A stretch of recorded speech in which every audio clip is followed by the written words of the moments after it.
ॿी ख़बर नाज़रीन नवां सां शेयर कंदासीं त Sindh high Court People's Medical University Nawabshah जे वीसीअ लाइ इश्तिहार ॾिनो हो जेको 11 अगस्त ताईं रोकियो वियो आहे।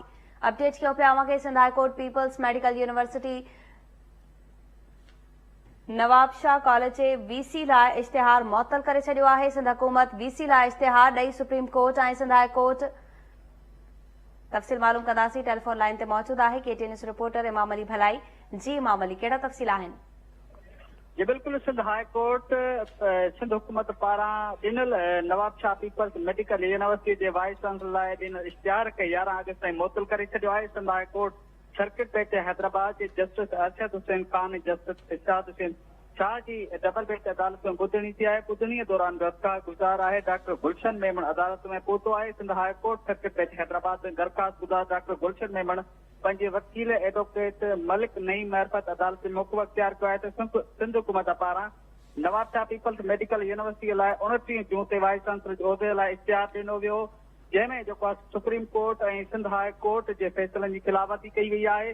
2019 में 1 जनवरी ते इश्तिहार आयो वियो, जंहिंमें क्वालिफिकेशन खे जेको आहे सो चेंज बि कयो वियो आहे। फ़ैसिलो जेको ॾिनो हो सुप्रीम कोर्ट, उन में जेको आहे सो इश्तिहार में का तब्दीली नथा आणे सघो, पर सुप्रीम कोर्ट जा साॻिए इश्तिहार ते जेके डायरेक्शन आहे उन ते इश्तिहार खे बरक़रार रखियो वियो आहे। पर तव्हांखे ॿुधाए त सिंध हुकूमत जे यूनिवर्सिटीज़ ऐं बोर्ड खाते पारां उन इश्तिहार खे बरक़रार रखण बजाए जेको आहे सो 29 जून ते ॾिनल इश्तिहार जेको आहे क्राइटेरिया चेंज करे उम्मीदवारनि जी जेका उमिरि आहे उहा 62 मां 65 ते वधाए छॾी आहे। जेका तहक़ीक़ी जनरल जो अघु जेको आहे घटाए 15 कयो वियो आहे। हेक जे रूल ते उबतड़ इश्तिहार ॾिनो वियो आहे। अहिड़ो जेको आहे सो मोक़िफ़ अख़्तियार कयो आहे दरख़्वास्त गुज़ार पारां। अदालत जेके धुरनि जा दलील ॿुधण बैदि सिंध हुकूमत जे यूनिवर्सिटी बोर्ड खाते पारां 29 जून ते ॾिनल जेको इश्तिहार आहे उहो मुअत्तल कंदे ॿुधणी जेका 11 अगस्त ताईं मुअत्तल करे छॾी आहे। जी इमाम अली भलाई, अपडेट करण लाइ तव्हांजी वॾी महिरबानी।